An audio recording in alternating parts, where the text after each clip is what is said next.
Iran has launched dozens of drones towards Israel, Israeli media reported on Saturday night, citing US and Israeli intelligence. Dozens of drones are moving towards Israel over Iraq. Israel's defense ministry has announced that it expects missile strikes after the drones enter the country's territory. Israeli Prime Minister Netanyahu said Israel would respond to the Iranian attacks. Earlier, Al Jazeera television channel cited a U.S. official as saying that Iran might attack Israel in the early hours of Sunday to retaliate the earlier attack on the Iranian diplomatic mission in Syria.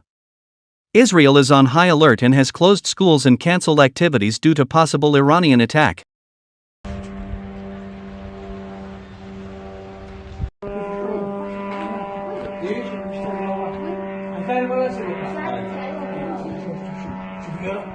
ذاك يا عمي هذه هذا عندك راحت اسرائيل اندهرت هاي درونات من الناصريه